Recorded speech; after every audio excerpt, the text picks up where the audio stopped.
Oh. Hey, and welcome to another episode of Just Another Effing Podcast. I am your host. Blink once for yes, twice for no. It's your boy, the JFB, James from Boston. And people know me as the Enlightened One. People know me as the Canadian hero. But you all know me as Canada Dry.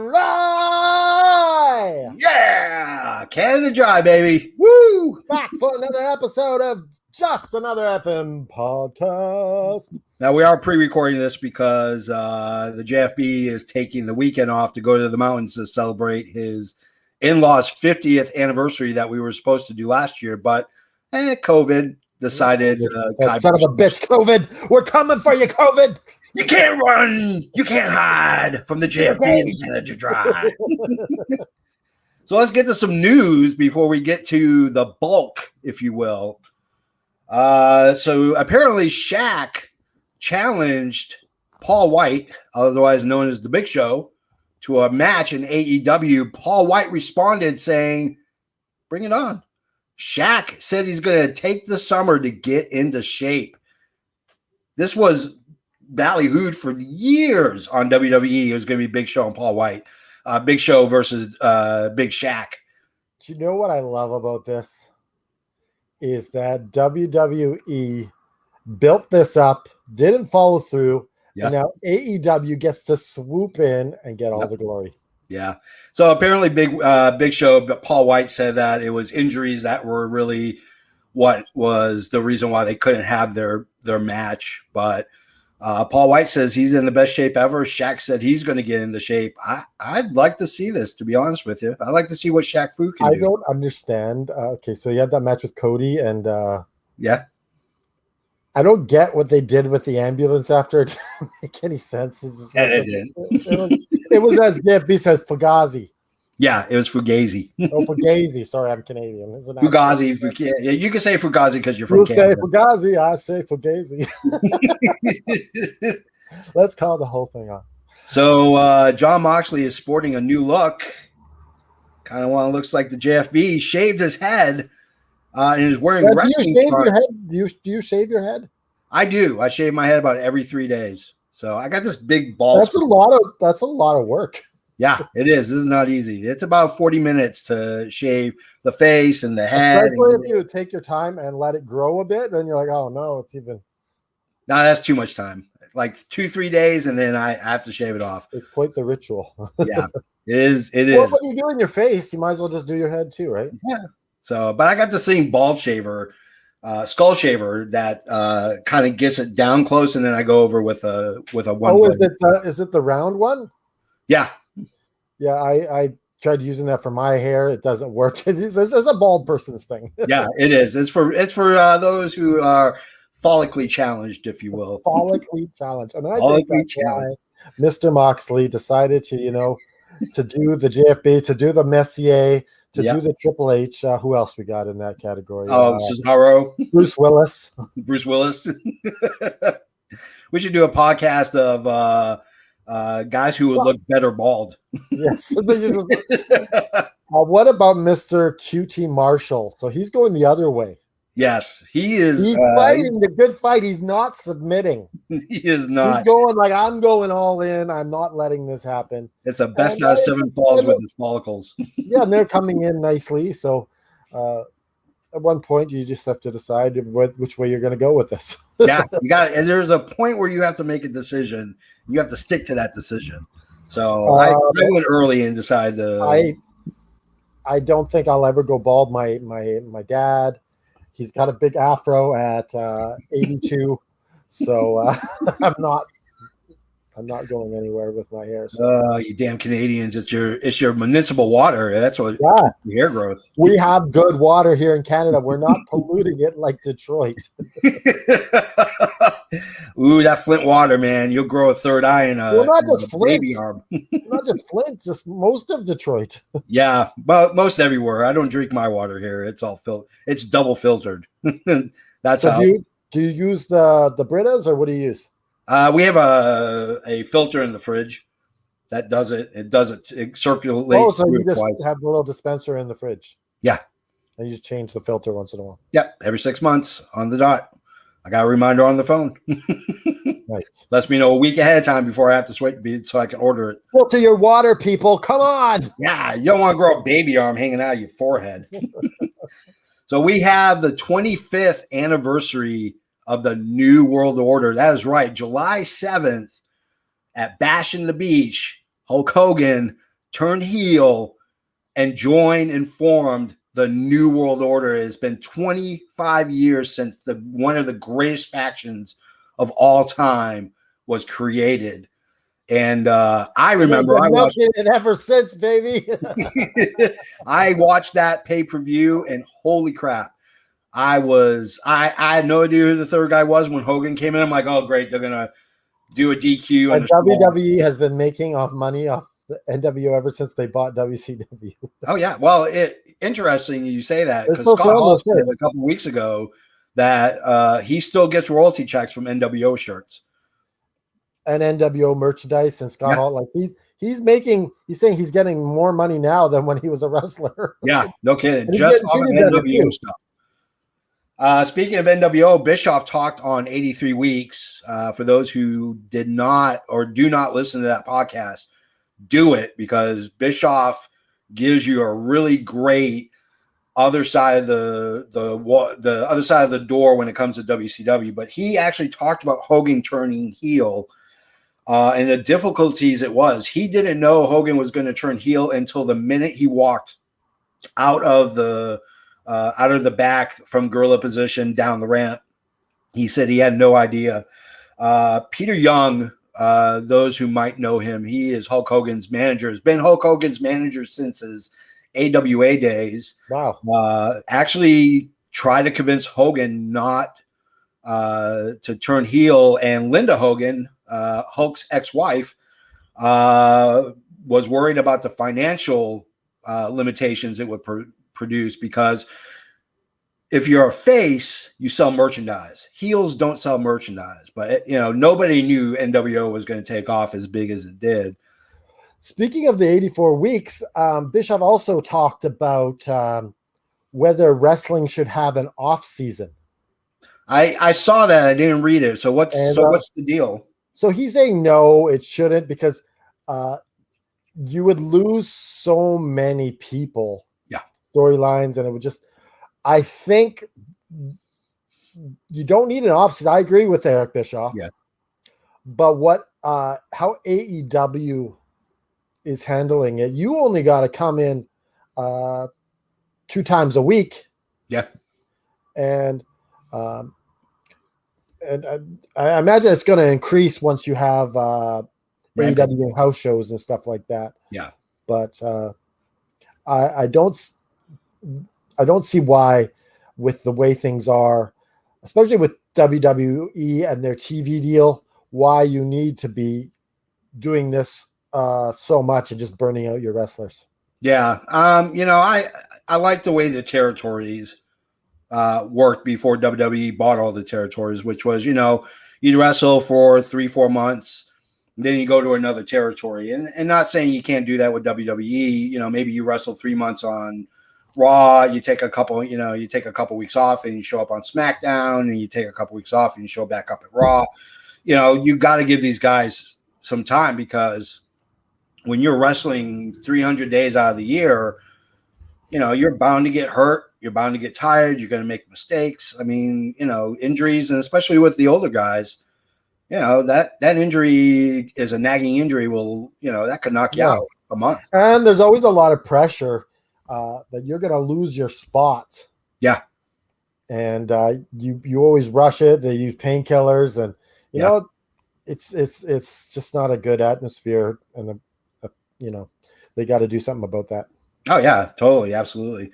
WWE, apparently, rumor innuendo is WWE showed some interest in Impact wrestler Moose. Now, when he left Ring of Honor, WWE did look into him. They did acknowledge that was true, and they said that His past issues with domestic violence was a big reason why they did not go after him at that time. But his contract is coming up, and WWE said, maybe he would be somebody that would even bypass NXT and go straight to the Raw or SmackDown. I like Moose. I think you almost got to wonder if Moose remembered that he got rejected the first time. Yeah. And said, you know what? I'm going to bet on myself here in TNA. Talks, baby. Yeah. And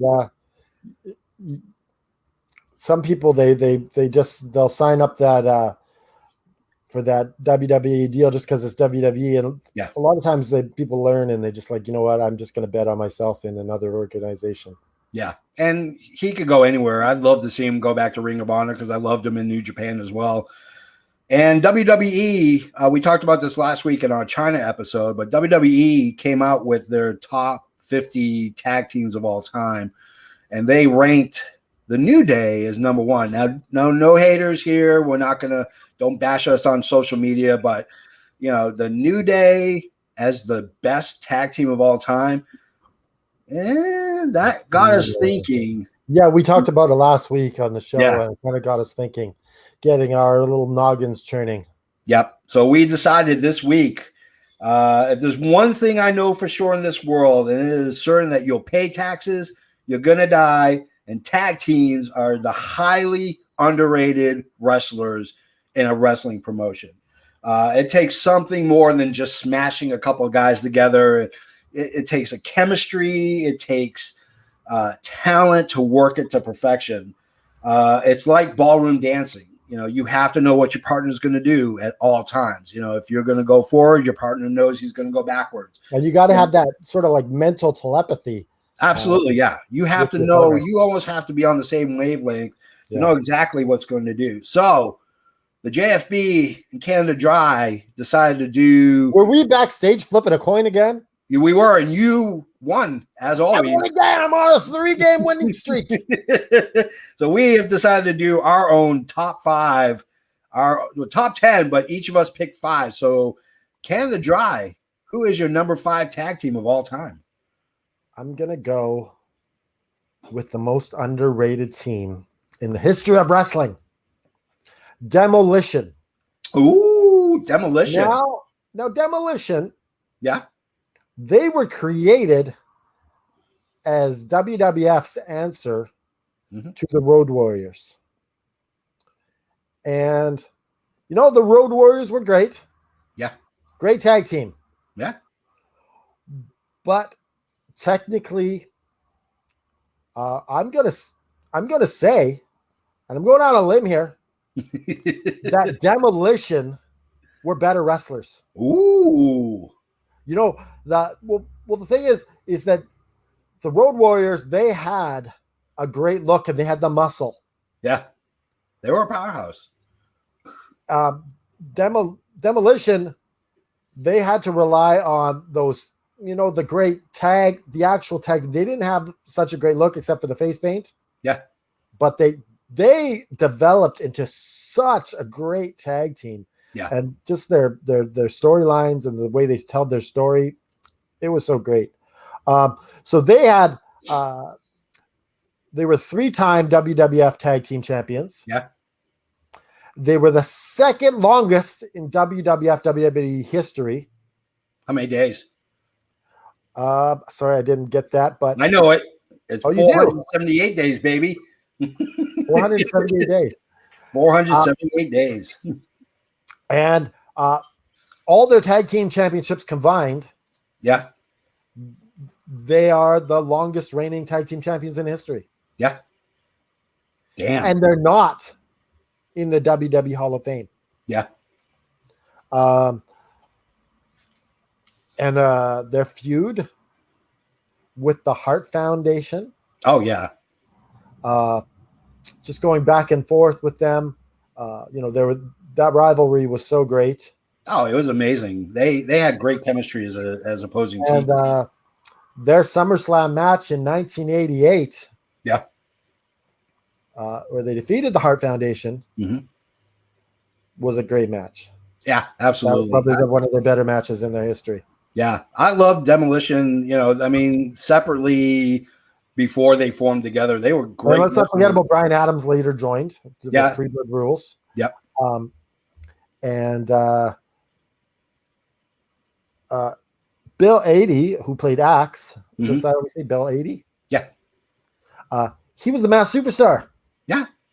I know it. Yeah. I didn't realize that until I was watching a documentary or something on the WWE channel and they were talking about it.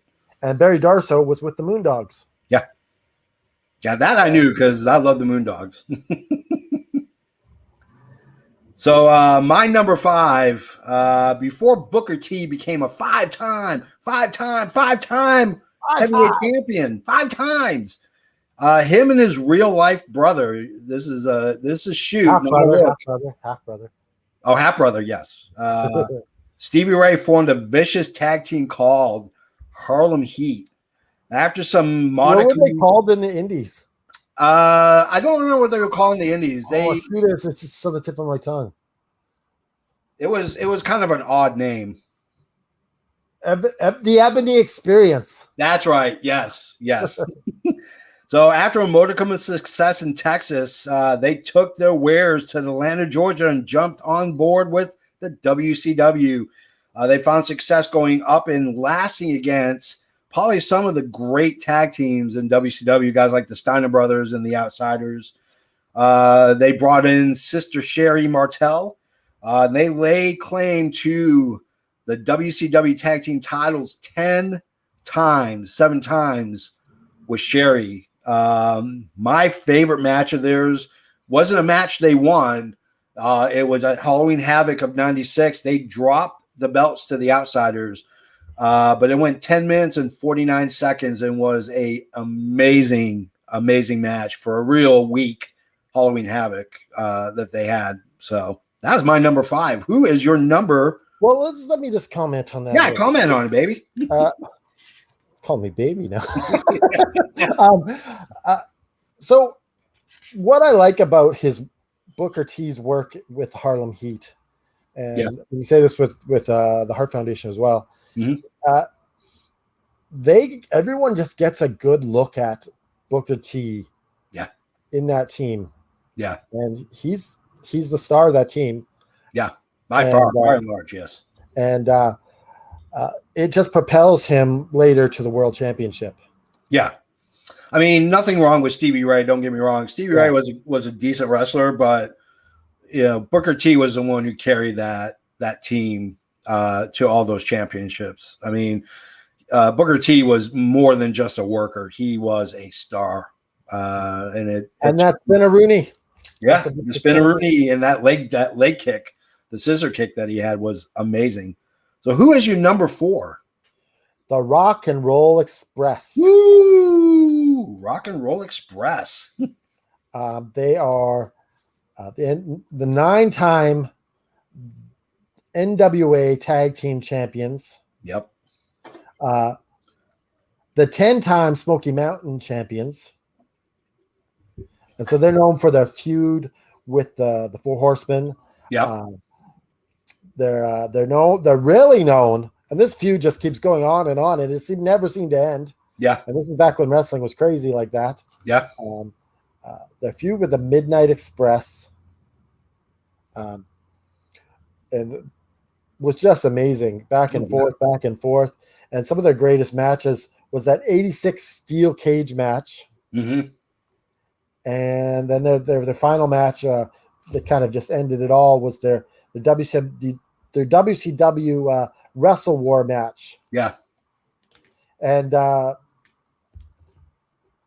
just like Legion of Doom, everyone copied the Rock and Roll Express. Oh, yeah. You have teams like the Hardys, you have teams like the Young Bucks, and even Midnight Rockers, which combined both names. Mm-hmm. Yeah. They later became the Rockers.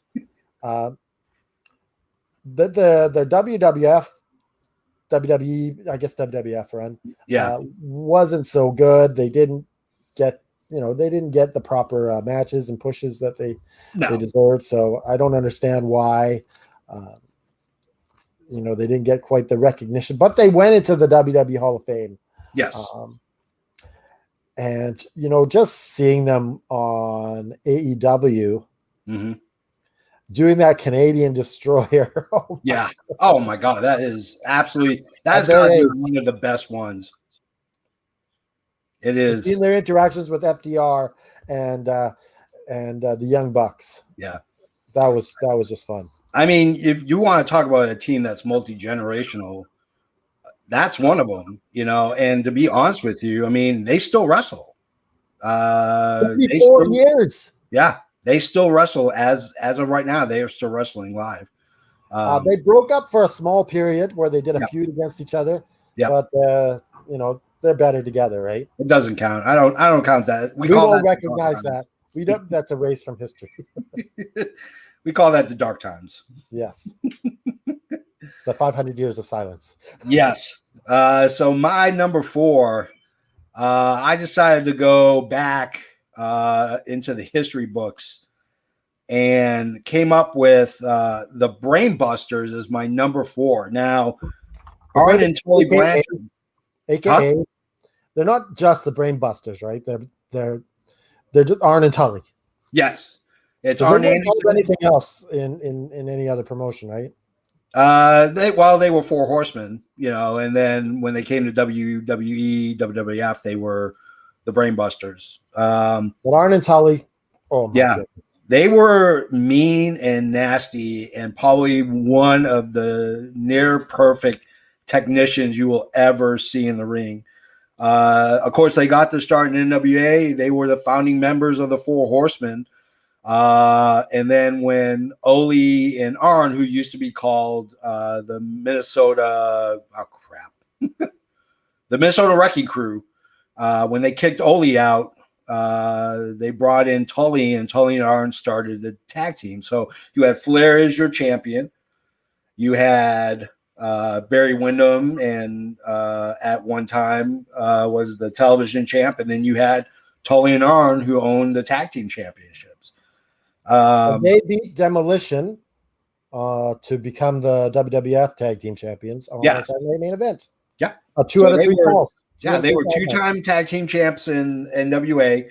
In '88, they left Jim Crockett Promotions, and Tully and Arn ended up in WWE as the Brain Busters. And they weren't there very long, were they?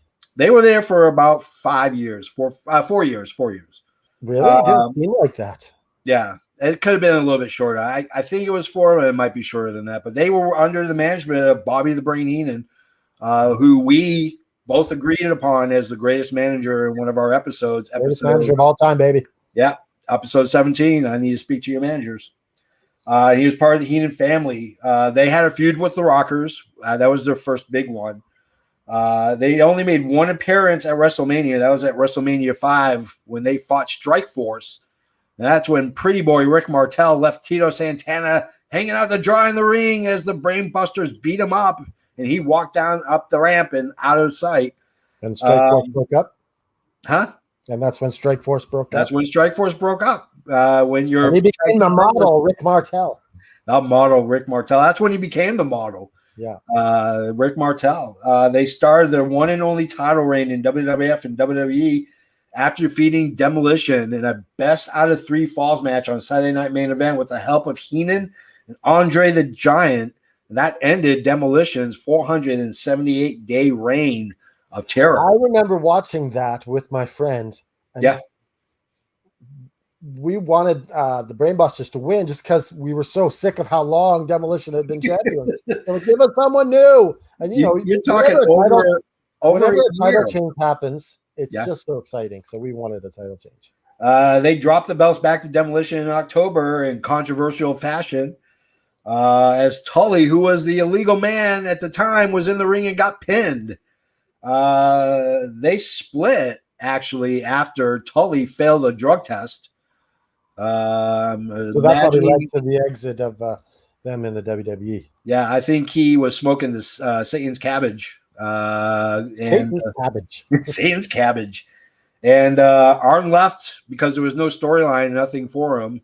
How do you not have something for Arn Anderson? But he left, and they both ended up in the NWA and wrestled into WCW. And the rest is said is history. But they only had the belts one time. Yeah, I don't think it was 5 years. I don't think so. I think it's like 2 or 3 years. Yeah. Yeah, I think it was a lot short. But they had a great match. Oh yeah. With the Hart Foundation. Yeah. And kind of Brett and Tully kind of played off each other, and Neihart and Anderson played off because they both had Anderson and Neihart kind of had similar body types. Yeah. And in this match, Neihart really stole the show. Yeah. And it was just such a great match. Yeah, that was a fantastic match. I mean, for a team that really, didn't do much in WWE, and, you could probably go ahead and say they weren't Vince's boys because they didn't come up in WWE. Yeah, I think that was part of the problem is they were known as the NWA WCW boys. So yeah, that's always a problem in the WWE. So, but yeah, they ended their careers in the NWA, which became WCW after Jim Crockett sold to Ted Turner. So I got to ask you, who is your number 3? My childhood favorite tag team before the Hart Foundation would be the British Bulldogs. Oh, Davey Boy Smith and the Dynamite Kid. Davey Boy Smith and Dynamite Kid. And they only had one WWF tag team reign. Really? Mainly because of Dynamite Kid's injuries, because he wrestled like a crazy badass out of hell. Yeah. And, just no limits. And that's why they lost the tag team championship to the Hart Foundation. Yeah. But their best feuds were with the Dream Team and the Hart Foundation. And their biggest win would be at WrestleMania 2 against the Dream Team. And that feud lasted a long time. Yeah, that was a good year feud. Oh, yeah. It was a year-long feud. And even against the Hart Foundation, they looked so good as chasers for the championship. They're always chasing the championship. Yeah. And they didn't get the amount of runs they should have. Yeah. But it's not always about how many you have. Yeah. It's about that legacy. And in WWF at that time, no one were bigger baby faces than the British Bulldogs. Oh yeah, they were the top faces in the company. You had Hulk Hogan. Yeah.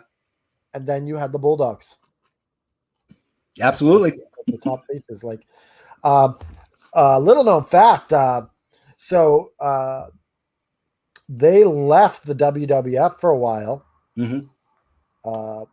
Actually, the last time you seen them as tag team, they were gone as a tag team, and they popped up on Stampede Wrestling. Really? Along with Don Morocco. Oh, and, wow. So they were on Stampede Wrestling, and it was such a treat to see these WWF guys on Stampede Wrestling.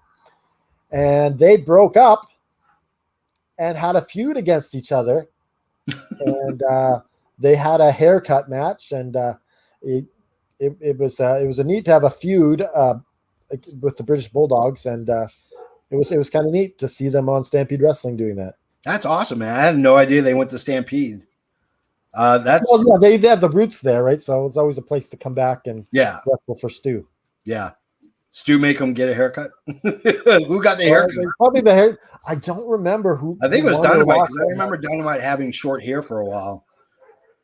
And then you had Davey Boy come back as the British Bulldog, which is a bit of a point of contention between him and Dynamite Kid. Yeah, that was a huge problem. I loved the British Bulldogs. I loved their entrance. I loved their look, their feel. Everything about them was just absolutely awesome. Excuse the barking, my dog. And Matilda, speaking of dog barking, Matilda, one of the greatest mascots in the history of wrestling. Yep. I was talking to the Woad this morning, and she really does have a lot of dogs. How many dogs? I don't know. There's like 20. She was doing sit-ups in her Twitter video. There's like 20 dogs. I was like, holy crap. So, yeah. She has all the dogs, I'm telling you. Yeah. She wasn't joking. Nice segue to dog stuff. Yeah, but I love the British Bulldogs. I was a huge Dynamite Kid fanatic because of my friend who had stuff from his days in Calgary and his Japanese stuff. It was amazing, but man, he got so huge, so bulky. Jim Ross compares Pac and Dynamite Kid. Pac's a bit bigger. A little bit, yeah. But Dynamite Kid and their move sets are, they're very similar. Oh, yeah, absolutely. Well, my number 3 is probably the most decorated, if you will, of all tag teams. We're talking about, oh, geez. I mean, I can't even count numbers of fingers and toes of me and you put together how many titles this team has won.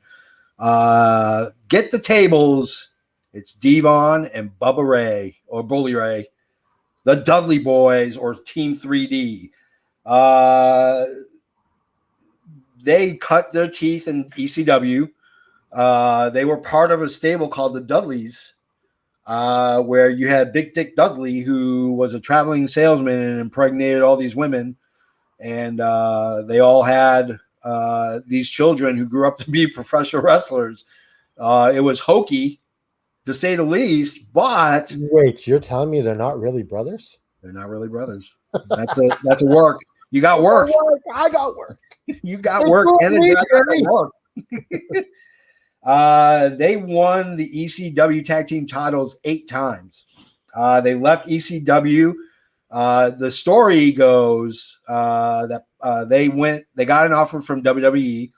They went to Paul Heyman and said, Paul, if you can pay us $1 over what WWE is asking or is willing to give us, we'll stay in ECW. And Paul Heyman said no. Because what they didn't know is back in that day and at that time, Paul Heyman already had a working relationship with WWE, sending wrestlers to WWE. Talent exchange. Vince had already bought them, I guess. No, he was funding them. This is the we don't know how true it is, but the rumor is that ECW was getting money from Vince, and they would send talent to them as a talent relation exchange.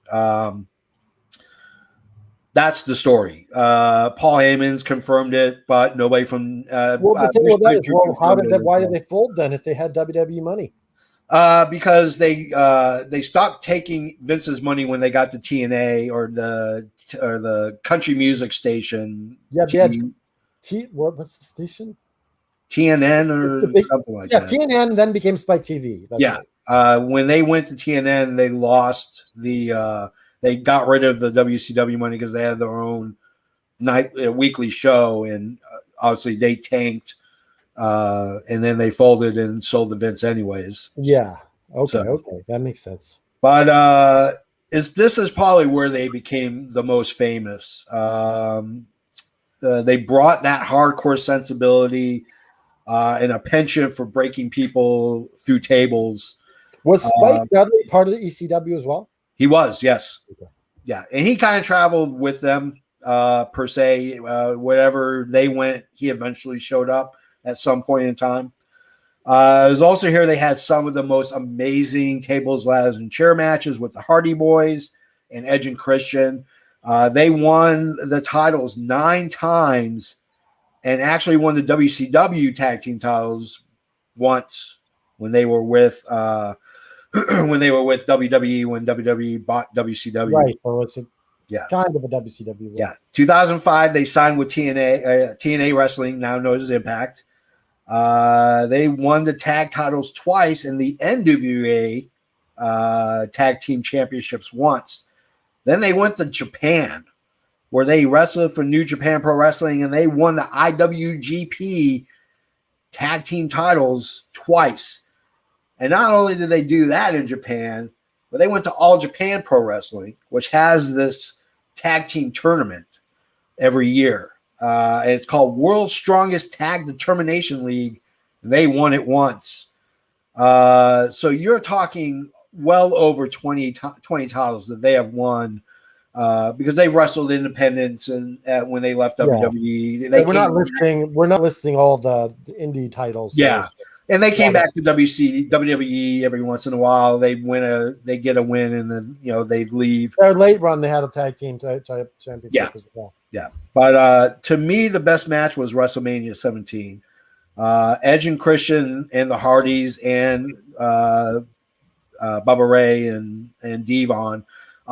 People will know this more for the Edge and Jeff Hardy bump, where Edge jumped off the ladder and speared Jeff Hardy while he was hanging, holding on to the tag titles. But even though the Dudleys did not win that match, I don't know what it is about my favorite matches and you don't need to win the match. You just need to put on a damn show. They put on an amazing show. My only problem with your choice, yes, is so it's late 90s, early 2000s that they come in. Yeah. And by this time, the tag team championship, you'd be lucky if you hold on to it for a month. Yeah. It doesn't have that same meaning. Yeah. As it did in the 80s and the early 90s. Yeah.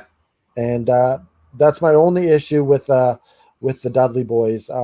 But they're iconic. Yeah, I mean, back in the day, it was the Hardy Boys, it was Edge and Christian, and it was the Dudleys, and it would rotate between those three all the time. And you're right, it took some of the shine off of tag team, but the one great thing about the Dudleys coming into the business, it forced other tag teams to step up their game, and really put a focus on tag team wrestling, because back then, Attitude Era, if there was a tag team match, it was, it's Stone Cold and let's throw a dart. It's going to be Kane versus. I hated throwing the two top superstars together, and the established teams said they're doing nothing. Well, I'm saying you have these two top stars put together, and if they're against a team like the Dudleys, those belts are going bye-bye. Yeah, absolutely. So that is my number 3. The Dudley Boys, or Team 3D, or Bully Ray and Brother Devon. And if you want to go on the Peacock, if you have it, and watch some of their ECW stuff. Even YouTube, you'll probably find a lot. Yeah, there's a lot of stuff on YouTube, but ECW stuff and their Japanese stuff is absolutely incredible. So we're now at numero dos. Who is your number 2 tag team of all time? I just want to get your mind churning here. I'm ready. We're going to do one honorable mention at the end. So okay, we didn't make your list, but you want to give them a shout out. Yeah. So my number 2, Super Kick Party, the Young Bucks. Matt and Nick Massey. Innovative tag team. What can you say about them? I found something out while learning about them here for the show. They were trained by Marty Jannetty. Oh boy! So they got Marty. Hey, say what you want about Marty Jannetty and his lifestyle. Yeah. But he was one hell of a wrestler. He was one hell of a tag team wrestler for sure. Well, Shawn Michaels, great wrestler. Marty Jannetty didn't get the push, but that's probably, by his own, impaling himself. Yeah, absolutely.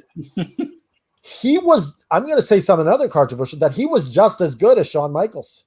At the time, I would say, yeah. He could do things that Shawn Michaels did. Yeah, his problem, outside of his personal issues, he got injured. He was frequently injured, and his body just could not pick up like Shawn did. When Shawn got hurt, he would take a few months off, and Shawn would be back better than ever. Okay, back to the Young Bucks. Young Bucks. So they got a lot of help in their early career from who better than Canyon? Yeah, Chris Canyon. Canyon, he was reaching out to Nick and Matt. Yeah. Only to find out that he was gay and he was hitting on them. Yeah. And so I think I'm not sure it was Nick or Matt, but they were able to listen. We don't swing that way, but they still had a friendship with him, and and they credit Chris Canyon for a lot of what they are able to accomplish. Yeah.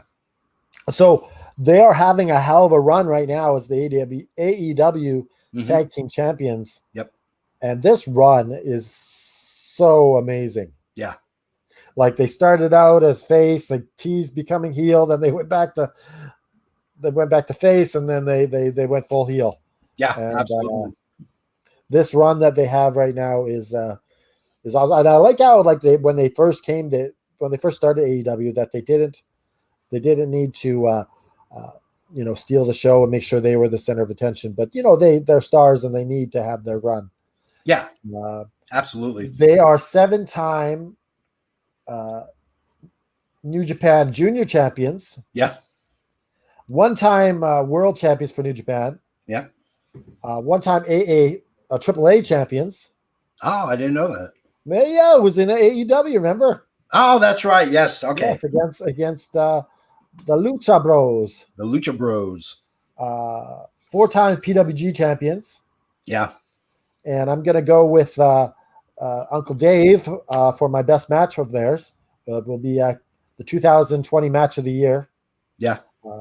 With the Young Bucks versus Kenny Omega and Adam Page. Oh yeah, the big match. Yeah, that was a great match.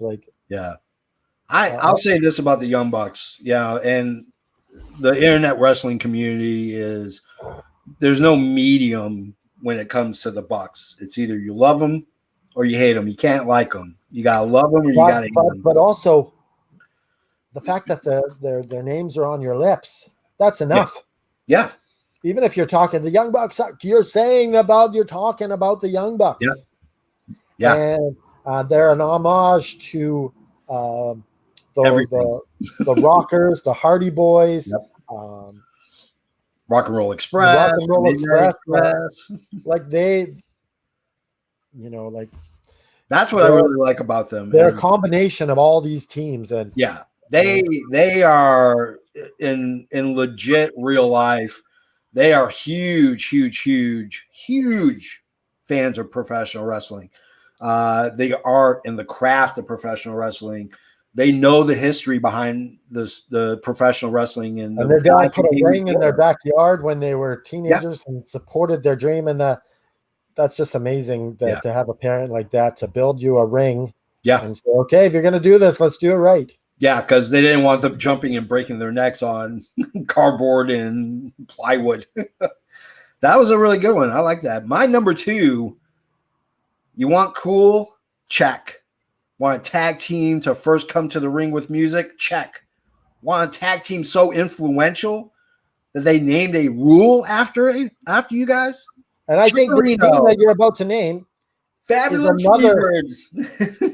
Yeah, this team, the Fabulous Freebirds. Yeah. I said Demolition was the most underrated. Yeah. They're right up there. Absolutely. Yeah. As one of the most underrated teams in the history of wrestling. Bad Street USA. They were not who are the main Freebirds? Well, you had 4. You had Michael the guys who were on TV the most, the ones that helped. You had 4. Yeah, 4. You had Michael P.S. Hayes, Terry Bam Bam Gordy, Buddy Roberts, and then a little bit later on, you had Jimmy Garvin. Jimmy Garvin is kind of like the Crush sort of guy. Yes, yeah. He came in and then he would leave, and he would come in and then he would leave. They were the epitome of what made tag team wrestling cool. They wrestled everywhere, but they earned their fame wrestling the Von Erichs in World Class Championship Wrestling in Dallas, Texas. They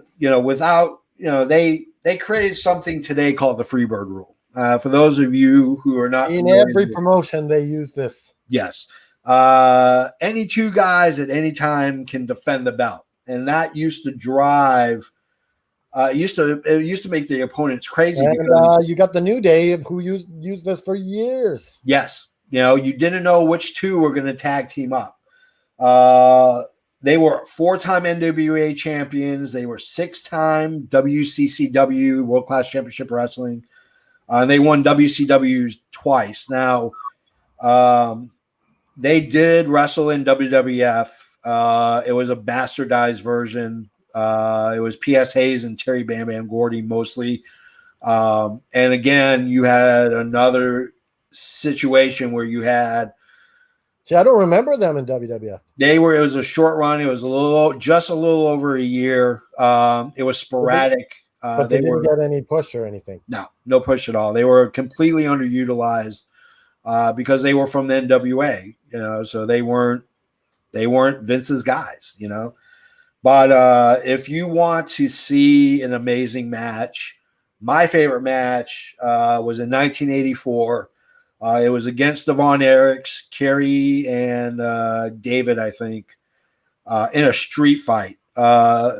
In fact, Google just Von Erichs versus Freebirds. It was absolutely one of the most violent, bloody rivalries in professional wrestling.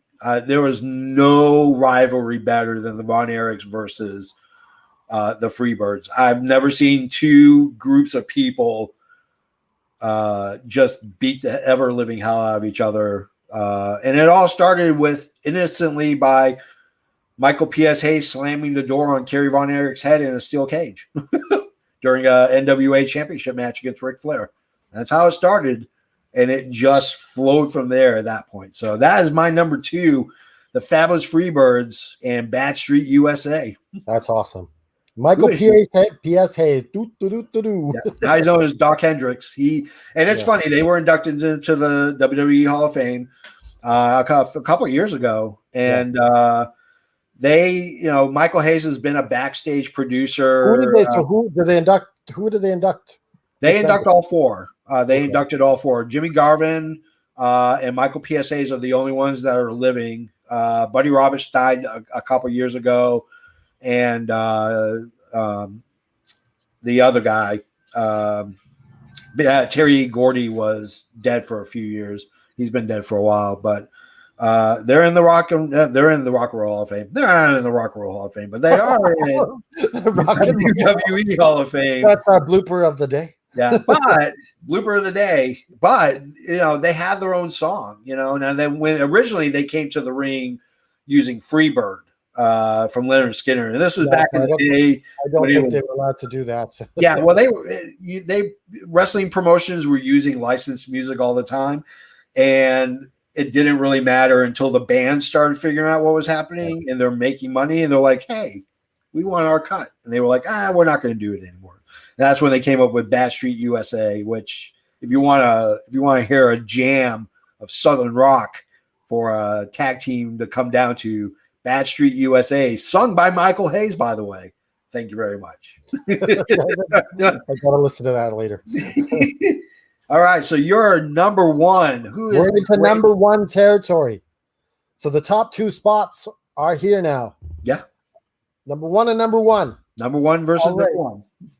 So my team, if you probably already know, it's the Hart Foundation. Yep. Jim the Anvil Neihart. Yep. And Bret the Hitman Hart. When I was a kid, they were the biggest heels in wrestling. Yeah. When they beat the British Bulldogs and did that whole Fugazi where the referee let them be 2-on-1 the whole match. Yep. My little brain was exploding. I was mad. It just wasn't right. But it's funny that the team you hate, you end up loving. Yeah. You end up loving the team you hate. Yeah. So they were only champions 2 times. Really? I would have said like 7 or 8. Yeah, they were only champions two times. Yeah. Well, they had different incarnations of later on in the Hart Foundation being champions. But Bret and Anvil were only champions 2 times. Huh. But as I mentioned earlier, Demolition had great feuds with them. British Bulldogs had great feuds with them. And Strike Force. And so what can you say about the British, the Hart Foundation? Blooper of the day. Yes, my blooper. What can you say about the Hart Foundation? Just such a great team, making everyone uh, just they were just so good. Oh What yeah, made they them? even had that match, the great match with the Brainbusters as Yeah. well. Like, What made them really good in the long run was they were the polar opposites of each other. You had Brett, who was a technician, and you had Jim the Anvil Neidhart, who was a powerhouse. That guy was the bruise. he The bruiser. won. He won a competition for strongman at the Calgary Stampede. Oh, I didn't know that. And so, backing up a bit, Bret Hart comes in as Cowboy Bret Hart. Yeah. After they buy the rights to Stampede Wrestling in the territory that they never ever paid for. Mm-hmm. And he comes in and ride to the ring on a cowboy. He doesn't feel like he's a cowboy. And so he's about to be like, okay, this WWF thing isn't for me. Yeah. Gives it one last try, says, put me in a tag team with my brother-in-law. And the rest is history. Wow. They just take off. Damn. Hart Foundation. Woo! You cannot beat the Hart Foundation at all. Just like throughout this whole show, everyone had, apart from like the Rockers and the Freebirds, and not the Rockers did, but the Rock and Roll Express didn't. Yeah. They had such great matches with everyone. Yeah. There wasn't a bad tag team match between the Hart Foundation and anybody. Well, there was that one. What was the one? Well, it was on Saturday night's main event. And yeah. It got deleted off the show. So they had a match with the Rockers, and the Rockers were supposed to win the belts. Oh. And the top ring, the ropes broke. Oh, that's right. I do remember this. And Brett was like, okay, we'll just keep wrestling, thinking that someone will fix the ropes. Yeah. So just kind of like, while we're kind of keep the cameras off of us. And they ended up losing the titles to the Rockers. But because it was such a shitty match because of the rope breaking, and the Hart Foundation, Brett was pissed and everyone was pissed, even like the winning team. Yeah. And so Vince deleted it from history, and it never happened. Vince, if it doesn't like it, he could just erase it. Yeah. He is like with the Infinity Gauntlet. And the Rockers were supposed to get another shot at the tag team championships, but never did. Yeah. And then, of course, the rest is history for them as Marty Jannetty goes through a barbershop wall or a window. Wall would be worse. He's gone through the brick wall. He's dead. He's dead. Marty Jannetty is not moving anymore. Well, my number one is, to me, as a kid growing up and watching, you want to talk about multi-generational. What a rush. The Road Warriors and Legion of Doom is my number one. And that Legion of Doom name is almost as good as the Road Warriors. It stands up. Yeah. Well, originally they were known as Legion of Doom. They were with Precious Paul Erling. It was in the NWA days. Yep. This is after a few years of them being together as wrestlers. And Paul Ellering had a faction called the Legion of Doom, which had the Wild Samoans in it and a couple other guys. Jake the Snake was in it. And they called themselves the Legion of Doom. And then eventually Paul Ellering got rid of everybody else and kept the Road Warriors, and they stuck with the name of Legion of Doom. But you had Road Warrior Hawk and Road Warrior Animal. They were as tough as the city that they hailed from, which was, now they're originally from Minnesota, so this is a work, boys and girls, not a shoot. They were hailed to be from Chicago, Illinois. They got their cut in AWA. Essentially, Ole Anderson said, I think that you two guys should get together and be a tag team. And this was Joe Laurinaitis and Mike Hexton, who became Hawk and Animal. They basically wrestled everywhere in the world that you could possibly wrestle, with the exception of Mexico. They were in the AWA. They won it 3 times in the AWA.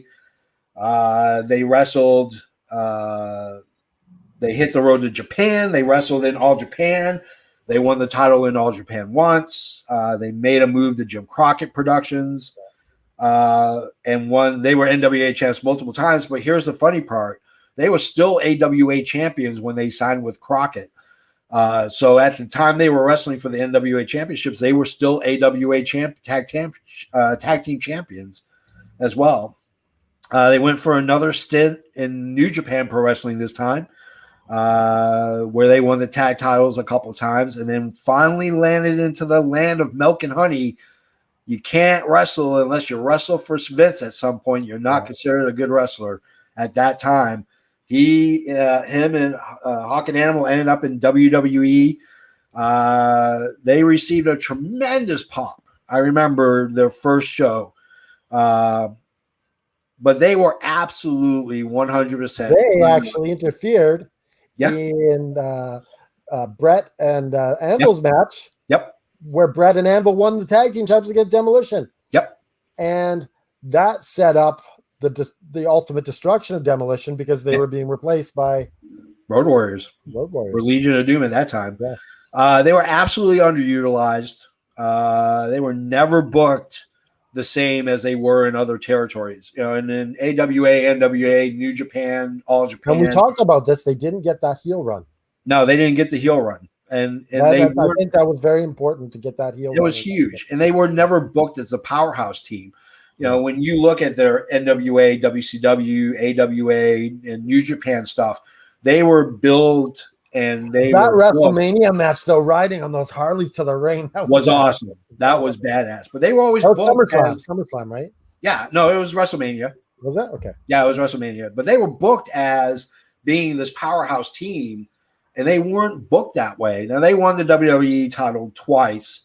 But they were just never booked like they were everywhere else. So if you saw NWA and then they show up at WWE and you're like, oh, great, they're going to just destroy everybody. And I think that goes along with like the fact that they were just so good that they were able to get it twice. Yeah. So all in all, they won 18 major tag championships across several smaller and larger promotions in their career. Let's talk about the things that kind of hurt the Road Warriors. You had draws being added to it later. Yes, and Heinrich. And the Heinrich version of them. Oh, that was horrible. That was horrible. Well, a lot of it too was Heinrich. Hawk was injured often. He was always hurt. And he was still addicted to a lot of the drugs. He was very addicted until about 2004 when he became a born again Christian. And him and Animal, and he finally kicked his addictions. But to me, it was horrible to watch the storyline having to deal with his drug addiction and his alcohol addiction being played out as being able to apologize on TV about it. And it was horrible. Yeah. They were the Sunny version, Road Warriors 2000. Oh. LOD 2000. Oh, that was brutal. Now, they were probably the easiest team to market. The Mohawks, the face paint, the shoulder pads with the spikes. They were just easy, and they were a draw. Didn't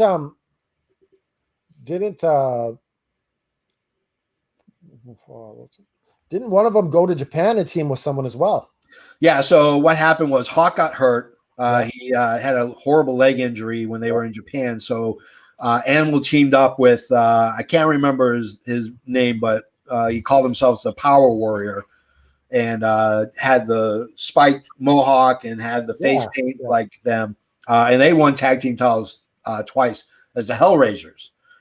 And then eventually Hawk got better, came back, and then they wrestled, the three of them, using the Freebird rule, by the way, my number 2 pick.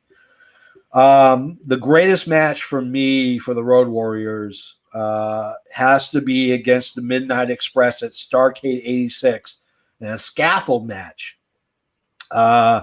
Big scaffold hung above the ring. In order to win. A couple times the scaffold match, didn't they? In order to win, you had to toss your opponent off the scaffold into the ring. They got tossed, big time, or they were thrown off. Sorry for our British listeners out there. Tossed off is a totally different term in the UK than it is here in the US and Canada. So he was thrown off. They were both thrown off. You have to look that tossed off later. Yeah, you have to look it up. But they were thrown off the scaffold. And then the ultimate, now this is a fight between these two teams that has been going on for about 8 months, this rivalry. And Paul Ellering actually, Jim Cornette was hanging under the scaffold and he punched him, and Jim Cornette fell down into the ring and legitimately blew out both his knees, with the crowd roaring in appreciation because Jim Cornette was finally gone. But that was so winding down here. We got our two top teams, Heart Foundation, Legion of Doom Road Warriors. Just winding down here, honorable mentions. Yeah, I'm gonna go with Jericho, Chris Jericho, Big Show and Jericho. I love their run as the unified tag team champions. Yeah, such a strange combination. I loved it. It worked. It really worked. Mine is going to be the Wall Samoans, Afa and Sika from the Anoy family. Team. Yeah. So that is it. Our tag team picks, if you will, 10 of them. None of them cross streams with each other, which was good. Yeah. So you can find us on Twitter. You can find us on Facebook. You can find us on Instagram. All F and Wrestling on Twitter. All F and Wrestling on Instagram. Yep. Justin F and Podcast on Twitter. Yeah. And you can join our Facebook group, F and Wrestling. Yeah. Join our and don't forget to put a shirt on your back. That's right. You don't want to, and the F and Bird. You gotta /F and Wrestling. Yeah, you gotta wear shirts. No shirt, no shoes, no service. So you gotta $19.99, baby. So on that note, has Hulk Hogan ever gone back to you? You know, I'm pounding the keyboards. I'm texting like crazy, and I get nothing. You might as well be wrestling with the paranormal because there's ghosts. So it's Hulk Hogan. You lost again by forfeit. Yeah. That's Canada Dry 7. I can't get that in there. In the camera. 7. There we go. Oh, anyways. And Hulk Hogan 0. Woo. Ding, ding, ding, ding.